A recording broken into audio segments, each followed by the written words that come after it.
Hallelujah, प्रभु की स्तुति हो। हम आप सबका स्वागत करते हैं इस ऑनलाइन सभा में। हम आशा करते हैं कि आप सब सेफ हो, सलामत हो। क्यों ना हम शुरुआत की प्रार्थना करें।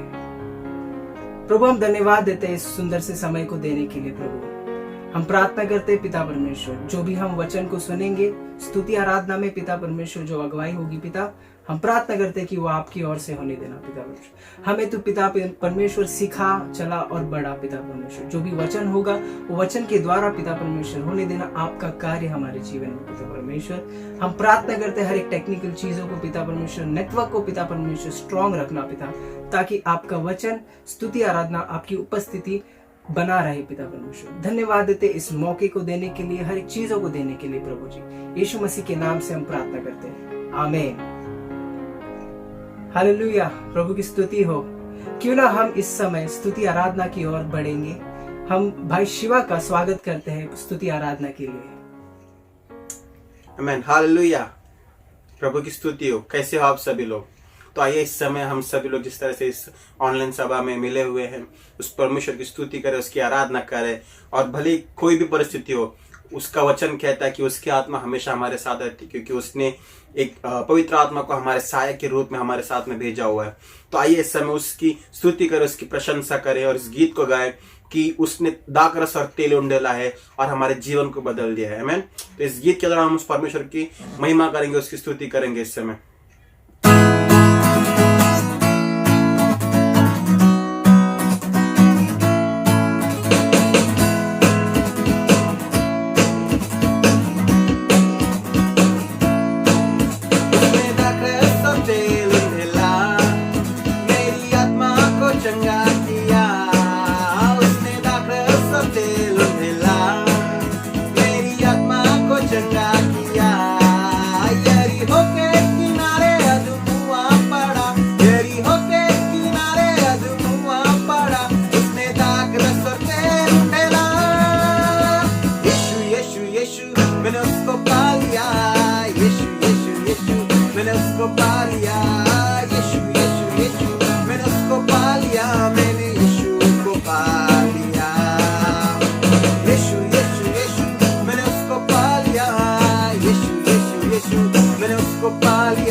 जिस तरह से हमने इस समय उस परमेश्वर को हमारे यीशु मसीह को हमारे परमेश्वर करके हमने मान लिया है, उसे बुला ले अपने जीवन में, तो आइए इस समय उस परमेश्वर की हम लोग स्तुति करें।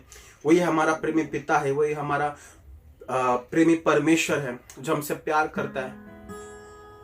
तो आइए इस समय हम अपने आंखों को बंद कर, अपने हाथों को उठा, उस परमेश्वर की महिमा करें, उसकी आराधना करें इस समय।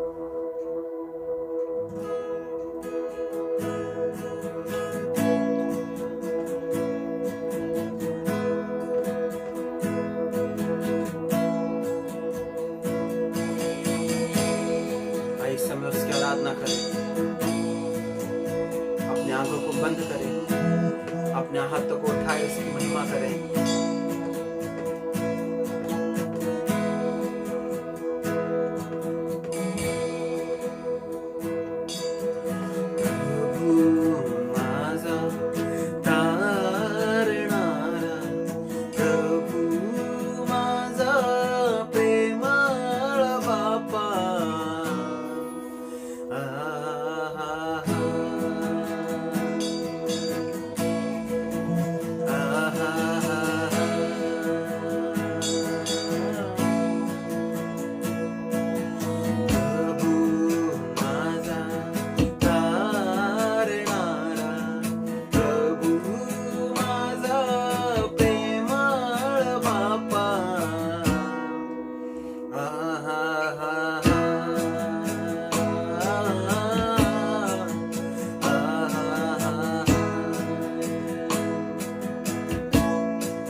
तारणारा प्रभू माझा प्रेमळ बापा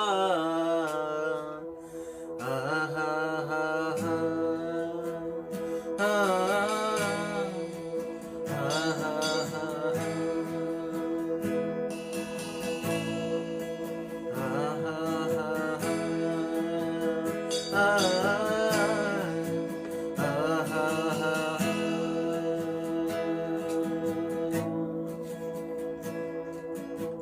प्रभु तुझे सारा आदर महिमा गौरव देता पिता परमेश्वर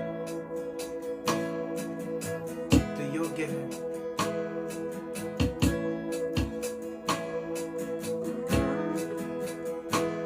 सारे आदर की महिमा सारी स्तुति के योग्य है तुझसे प्रेम करते हैं इस समय प्रभु जी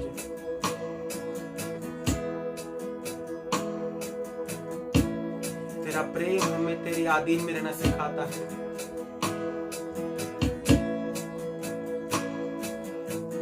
तेरा प्रेम हमें तेरे वचनों को सिखाता है तेरा प्रेम हमें वचनों पर चलना सिखाता है इस समय हम तेरे प्रेम से भरना चाहते हैं प्रभु जी तेरे अधीन होना चाहते हैं पिता परमेश्वर तेरे वचनों पर चलना चाहते हैं प्रभु जी तेरी आत्मा से इस जगह पे कार्य कर प्रभु जी हमारे मन में कार्य कर प्रभु जी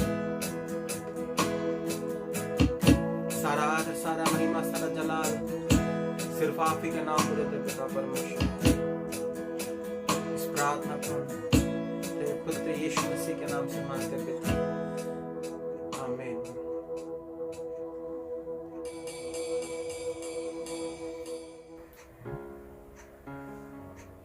धन्यवाद भाई शिवा का स्तुति आराधना के लिए। क्यों ना हम इस समय आगे बढ़े वचन की ओर। वचन के लिए हम पास्टर गणेश का स्वागत करते हैं जो हमें वचन के द्वारा प्रभु की हर एक चीजों को बताएंगे और सिखाएंगे। Hi friends, praise the Lord. कैसे आप सभी लोग? आशा करते हैं आप अपने जीवन में, अपने घर में, अपनी काम में, हर जगह पर आशीषित है और हर एक बातों में, हर एक चीजों में परमेश्वर आपको आशीष कर रहा है। तो जैसे हमारी जीवन में बहुत सारी चीजों में, बहुत कामों में, बहुत अलग अलग चीजों में हम व्यस्त हो चुके हैं, मगर इन सभी चीजों में एक चीज ध्यान रखना है दोस्तों, वो है परमेश्वर, प्रार्थना और हर एक बातों में वचन। तो दोस्तों जैसे हम आज वचन का शुरुआत करें, आइए हम प्रार्थना के द्वारा शुरुआत करें। अपनी आंखों को बंद करें और परमेश्वर की ओर अपने ध्यान को लगाएं। प्रभु धन्यवाद करता हूँ इस समय परमेश्वर, धन्यवाद करता हूँ तेरे अनुग्रह, प्रेम, पवित्र आत्मा के लिए। जैसे परमेश्वर तूने हमें ये दिन दिया प्रभु, हर एक समय परमेश्वर तू हमें संभालता है और संभालेगा और कभी भी परमेश्वर हमें नीचे नहीं गिराएगा, कभी भी हमें परमेश्वर हारने नहीं देगा, क्योंकि हमारा भरोसा तुझ पर है। तो इसीलिए प्रभु जो भी आज हम तुझसे सीखे प्रभु, उसे हमें उत्साहित करना, प्रेरित करना, ताकि हम परमेश्वर एक नए मार्ग पर, नए हर एक बातों को सीखने वाले बने, जिससे प्रभु तेरी महिमा हो और हर एक वो चीजों के लिए जो प्रभु तेरी ओर से है वो हमारे जीवन में सही हो। इसलिए प्रभु हर एक बातों को तेरे हाथ में देते हुए परमेश्वर, हर एक चिंता को परमेश्वर, हर एक समस्या को हम तेरे हाथ में देते हुए कहता प्रभु कि तू कार्य करना, तू स्पर्श करना, हर एक बातों में परमेश्वर तू सुरक्षा बनाए रखना। और उसी तरह प्रभु मैं प्रार्थना करता हूँ राजा कि हर एक गड़बड़ी को परमेश्वर में निकालता हूँ यीशु के नाम से, और प्रार्थना करता हूँ कि तेरा अनुग्रह, तेरा प्रेम और पवित्र आत्मा तो सदा हमारे संग रखना। इस समय को, इस पल को, इस संगति को देने के लिए, इस ऑनलाइन वचन के लिए प्रभु धन्यवाद करते हुए प्रार्थना यीशु के नाम से करते हैं, आमीन, हालेलुया। तो दोस्तों आइए इस समय हम वचन की शुरुआत करें, और वचन में जाने से पहले हमारे पास एक सवाल है कि जैसे आज का विषय है उसी के ऊपर, क्या हम आज्ञाकारी है? क्या हमने वो सभी चीजें की जो वचन में कहा है, जैसे वचन में लिखा है, और हर एक बातें जो परमेश्वर ने कही है? क्योंकि जैसे हम वचन का शीर्षक देखते हैं आज्ञाकारी, उसके वचन को मानना, उसके अनुसार चलना, या लूका के 11 के 28 में परमेश्वर कहता है, और वो वचन को पढ़ने से पहले हम ये जान ले कि हर एक वचन ये परमेश्वर की ओर से है। कोई भी बातें, कोई भी चीजें जो तुम्हारे जीवन में उथल पुथल है, वो सिर्फ परमेश्वर का वचन है जो सुझाव है। तो इसलिए दोस्तों बहुत ध्यान से पढ़िए और हर एक सभी चीजों को भूलकर परमेश्वर की ओर अपने ध्यान को लगाइए। वचन को पढ़ने के लिए कविता हमारी सहायता करेंगी। आइए इस वचन को पढ़े हम। लूका 11 अध्याय वचन 28। उसने कहा, हाँ परंतु धन्य वे हैं जो परमेश्वर का वचन सुनते और मानते हैं। धन्य है वो जो परमेश्वर का वचन सुनते हैं और उसे मानते हैं। या तो जो भी आज सुन रहे हैं, हमें विश्वास करना है और उसको मानकर चलना है। ओके, आज्ञाकारी रहना है। ओके, परमेश्वर ने वचन कहा है वो व्यक्ति धन्य है। अगर आप धन्य होना चाहते हैं वैसे ही करिए जैसे यीशु ने किया। फिलिपियों के 2:8 में उसने सबसे पहले वो कार्य को किया, वो आज्ञाकारी बना। उसे हम पढ़ते हैं। फिलिपियों 2 अध्याय वचन 8। और मनुष्य के रूप में प्रकट होकर अपने आप को दीन किया और यहाँ तक आज्ञाकारी रहा कि मृत्यु, हाँ क्रूस की मृत्यु भी सह ली। या यहाँ तक आज्ञाकारी रहा कि उसने क्रूस की मृत्यु तक सह ली। किसके लिए? हमारे लिए। और वही आज्ञा परमेश्वर ने हमें दी है। हम मत्ती के 16:24 में देखते हैं कि हमें परमेश्वर ने कहा है कि हमें अपने क्रूस को उठा के परमेश्वर के पास आना है। उसे हम पढ़ेंगे। मत्ती 16 अध्याय वचन 24। तब यीशु ने अपने चेलों से कहा, यदि कोई मेरे पीछे आना चाहे तो अपने आप का इनकार करे और अपना क्रूस उठाए और मेरे पीछे हो ले। या तब यीशु ने कहा चेलों से, यदि कोई मेरे पीछे आना चाहे तो अपने आप को इनकार करे। या यह परमेश्वर की इच्छा है। दोस्तों इसमें क्या है सीखने के लिए? अपने आप को इनकार करे मतलब जब हम परमेश्वर को जानते हैं, परमेश्वर किसी भी बुराई को पसंद नहीं करता। या अभी हमारी इच्छा ये है कि अगर हम किसी व्यसन में फंसे हुए हैं या किसी ऐसी आदत में फंसे हुए हैं जो हमें करना पसंद है, अगर परमेश्वर के पीछे हमें चलना है तो हमें वो सब चीजों को छोड़ना जरूरी होगा। इसीलिए परमेश्वर कहता है कि अपने आप को इनकार करे।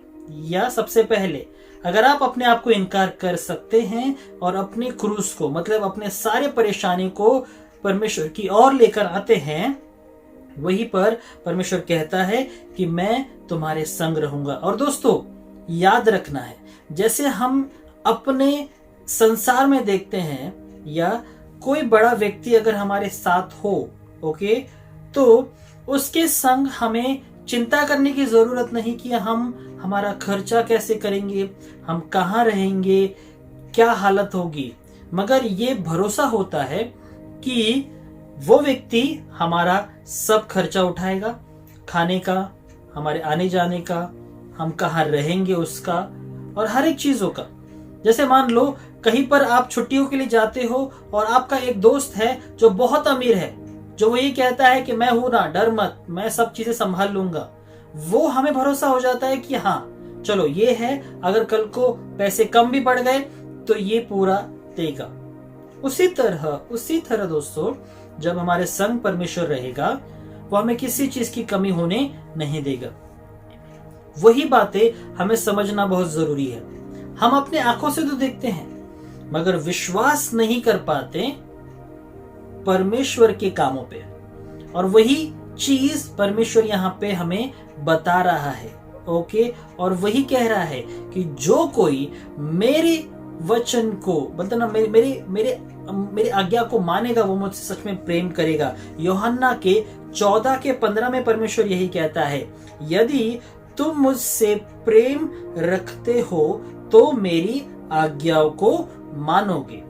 या तो मेरी आज्ञाओं को मानोगे, वो परमेश्वर का वचन है। अगर तुम मुझसे प्रेम करते हो तो दोस्तों ये सवाल है, अगर हम परमेश्वर से प्रेम करते हैं और परमेश्वर की हर एक बातों को समझते हैं, मानते हैं, तो ये दिखाता है और ये जरूरी है कि हम उनके हर एक आज्ञाओं को जो परमेश्वर ने हमें दी है उसे हम माने। तो परमेश्वर की आज्ञाएं क्या है? जैसे हम देखते हैं कि बात जो परमेश्वर की आज्ञा है सभी को पता होगा। कुछ लोगों को जिनको नहीं पता होगा, तो परमेश्वर ने कहा है कि तू अपने परमपिता परमेश्वर से प्रेम कर और वैसा ही प्रेम कर जैसे तू अपने आप से करता है, वैसे दूसरों से भी कर। यह परमेश्वर की आज्ञा है दोस्तों। यह सबसे अच्छी और सबसे बड़ी ये 2 आज्ञा है जो परमेश्वर ने कही है। तो अपने परमेश्वर से प्रेम कर, क्योंकि जब हम अपने परमेश्वर से प्रेम करेंगे, वो सारे गलत काम, जैसे कि हम व्यभिचार या फिर कोई गलत बातें, कोई व्यसन या फिर कोई भी गलत बातें जो परमेश्वर को नहीं भाती, वो हम नहीं करेंगे। और अगर हम अपने पड़ोसी से प्रेम करते हैं तो उनके प्रति गलत नहीं बोलेंगे, उनसे झूठ नहीं बोलेंगे, उनके प्रति कोई भी ऐसी गलत धारणा या फिर गुस्सा नहीं रखेंगे या फिर कोई पाप उनके साथ नहीं करेंगे जो उनको दुखाती है। तो जो कोई परमेश्वर से प्रेम करता है वो उनकी आज्ञा को भी मानता है। मगर परमेश्वर वहां दुखी होता है, ये कहते हुए लूका के 6 के 46 में हम देखते हैं। लूका के 6 के 46 में उसे हम पढ़ते हैं। लूका 6 अध्याय 46 वचन। जब तुम मेरा कहना नहीं मानते तो क्यों मुझे हे प्रभु कहते हो? तुम अगर मेरा कहना नहीं मानते तो है प्रभु क्यों कहते हो? ये परमेश्वर का एक सवाल है दोस्तों। जब परमेश्वर हमसे ये कहता है कि जब तुम मुझसे प्रेम करते हो तो मेरी आज्ञा को भी मानोगे, मगर अगर मेरी आज्ञा को मानते ही नहीं हो तो तुम है प्रभु क्यों करते हो? क्या हम कपटी जैसे नहीं हो जाते? क्या हमारा जीवन वो चीजों में नहीं बढ़ता जहां पर हम 2 नावों पे सवार है, जहां हम सांसारिक रीति से भी काम करना चाहते हैं मगर विश्वास भी रख रहे हैं? इसीलिए ये सबसे बड़ा सवाल है, और ये सवाल हमेशा एक सवाल ही रहता है उन लोगों के लिए जो ये कहते हैं कि हाँ हमारा विश्वास है, मगर अगर हमारा विश्वास है तो विश्वास का सही परिभाषा ये है कि तुम्हें हर एक वो बातें जो परमेश्वर ने आज्ञा की है उसे करना है। अगर हम परमेश्वर से प्रेम करते हैं तो वो सभी चीजें जो परमेश्वर ने कही है वैसे हमें करना है, और वो बातें जो परमेश्वर ने नहीं कही है वो हमें नहीं करना है। अगर हम बाइबल को पढ़ते हैं तो परमेश्वर की आज्ञाओं को, हर एक नियमों को हम जानेंगे। मगर दोस्तों जब हम नहीं जानते हैं, हमने या तो फिर वचन को सही रीति से नहीं पढ़ा है या तो फिर सही ज्ञान हमें अभी तक नहीं मिला है। तो इसीलिए अगर सही ज्ञान मिल रहा है और वचन को नहीं पढ़ रहे हो तो ध्यान रखो, वचन को पढ़ो। क्योंकि बहुत सारे जन वचन दे रहे हैं मगर वो सारे वचन बाइबल से ही है, और वो बाइबल जब तुम खुद लेके पढ़ते हो वही चीज है जहां परमेश्वर तुमसे बात करना शुरू करेगा, तुम्हें बताना चालू करेगा कि क्या सही है और क्या गलत, और कैसे ये सब करने से परमेश्वर तुम्हारे जीवन में आशीष को लेकर आएगा। क्योंकि वही चीजें परमेश्वर कहता है कि 47 से लेकर 50 तक हम इस वचन को पढ़ेंगे, ठीक है, और हर एक वचन को देखेंगे, ठीक है। माफ कीजिएगा 47 से 49 तक, ओके, माफ कीजिएगा हिंदी में थोड़ा सा समझ में नहीं आया तो क्लियर कहता हूं। लूका के 6 के 47 से 49 तक हम पढ़ेंगे और एक एक करके परमेश्वर का आज्ञा, क्योंकि परमेश्वर ने जब यहाँ पे 37 में कहा कि जब तुम मेरा कहा नहीं मानते तो क्यों मुझे है प्रभु कहते हो, ओके, और वहां पर आगे परमेश्वर क्या कहता है उसे भी हम देखते हैं। लूका 6:47 से 49। जो कोई मेरे पास आता है और मेरी बातें सुनकर उन्हें मानता है, मैं तुम्हें बताता हूँ कि वह किसके समान है। वह उस मनुष्य के समान है जिसने घर बनाते समय भूमि गहरी खोदकर चट्टान की नींव डाली, और जब बाढ़ आई तो धारा उस घर पर लगी, परंतु उसे हिला न सकी, क्योंकि वह पक्का बना था।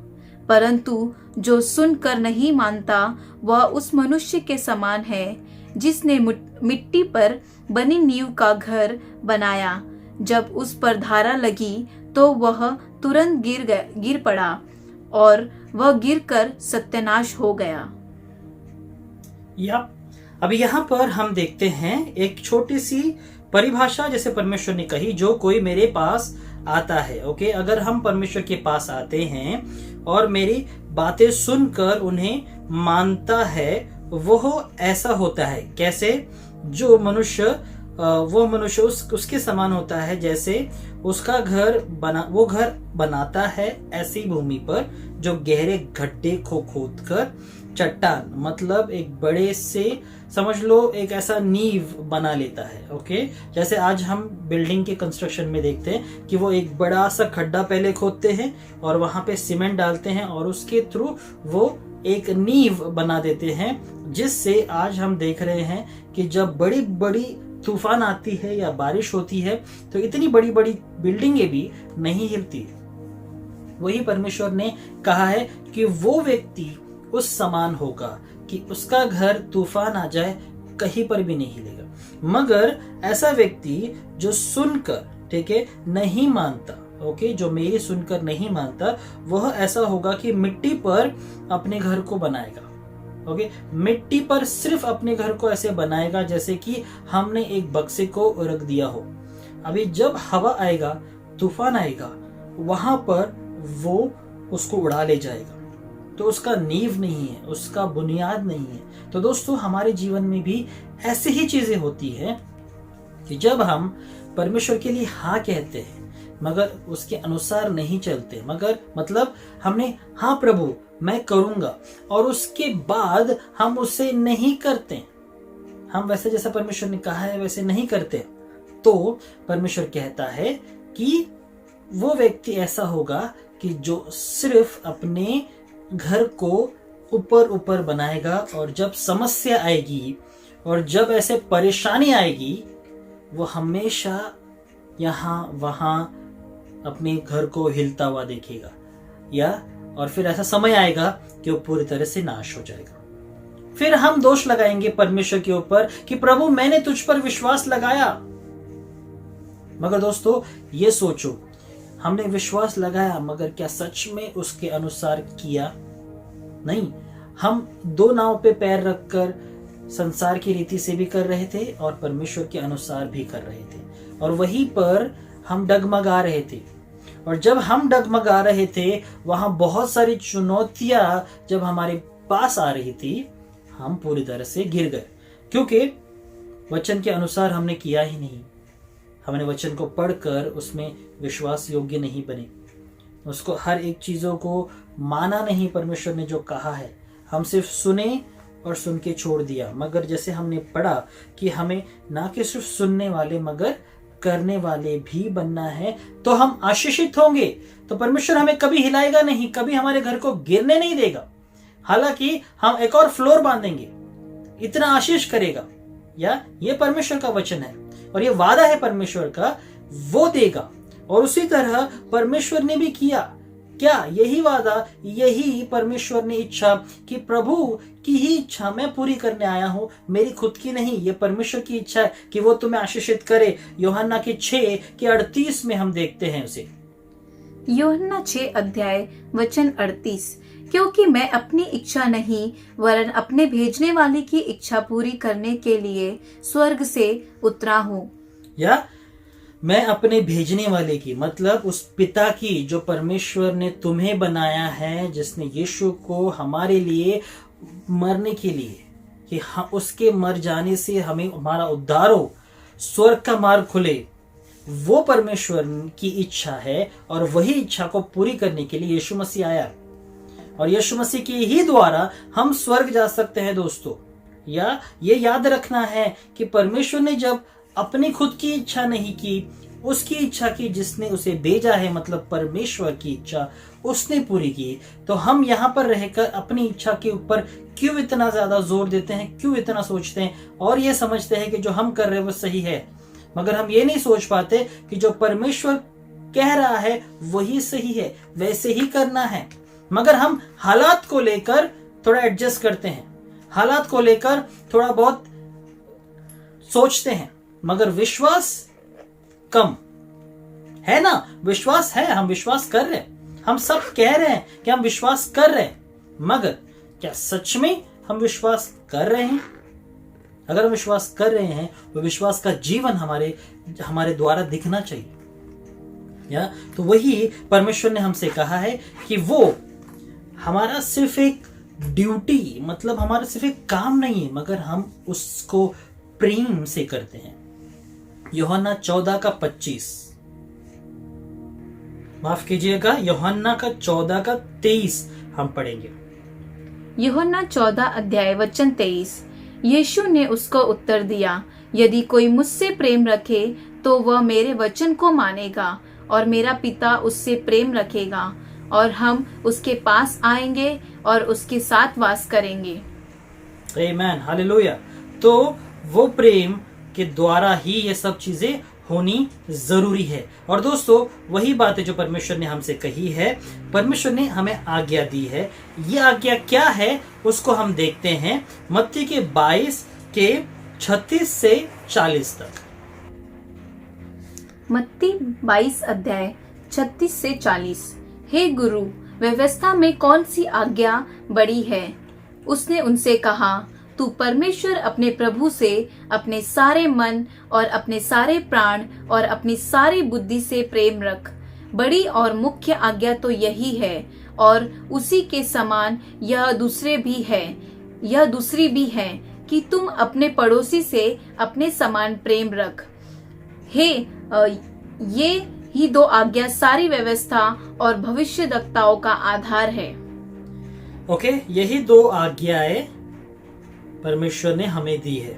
सबसे बड़ी और सबसे सरल है, आसान भी है, मगर हम उसे इतने उलझा के रखते हैं कि हम खुद उन चीजों को कर नहीं पाते हैं। या कि जैसे हम देखते हैं हमारे जीवन में बहुत सारी समस्या आ रही है, मगर उन समस्याओं का सुझाव हमें निकालना है, मगर उस सुझाव इस आज्ञा में है कि हमें परमेश्वर से वैसे प्रेम करना है और अपने पड़ोसी से वैसे ही प्रेम करना है। दोस्तों, ये प्रेम, ये बहुत ही मुख्य बात और जड़ है हर एक समस्या का।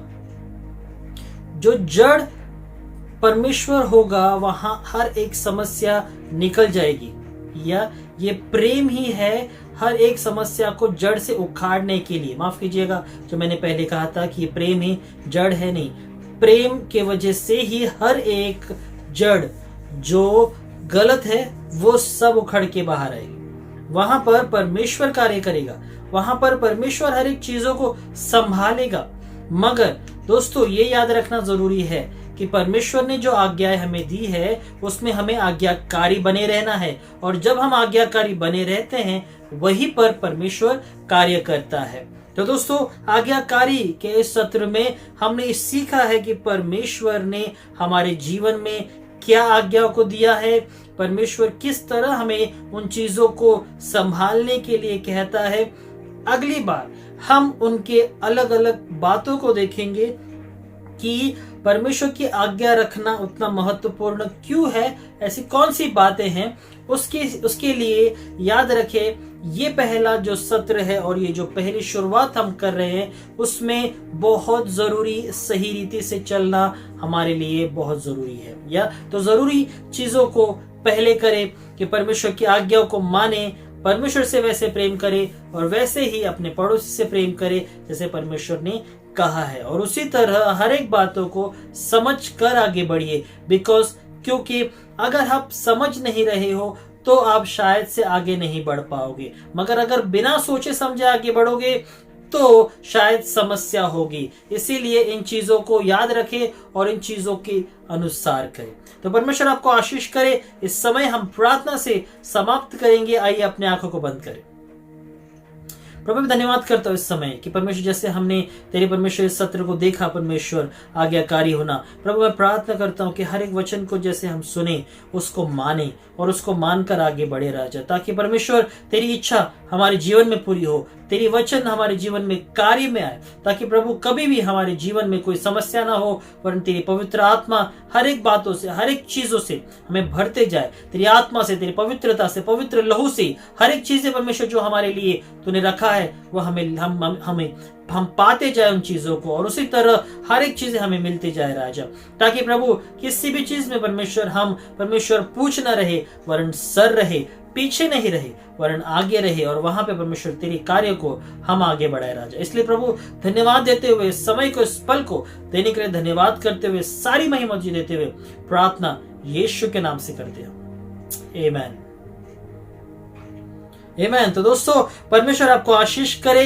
इस सत्र के द्वारा आप इस हफ्ते के गृह कार्य के लिए तैयार हो कि परमेश्वर की आज्ञा को मानना है और मानकर चलना है। तो परमेश्वर आपको आशीष करे, हर एक चीजों को सही समझकर, सही चीजों को याद रखकर ध्यान से आगे बढ़े और सुरक्षा बनाए रखे, नियमों का पालन करे। परमेश्वर आपको आशीष करे। धन्यवाद। धन्यवाद पास्टर गणेश इस वचन के लिए। हम उम्मीद करते हैं परमेश्वर ने आपसे बातें की, आपका सप्ताह अच्छा हो। हम प्रार्थना करते हैं प्रभु आप सबको आशीष करे। धन्यवाद।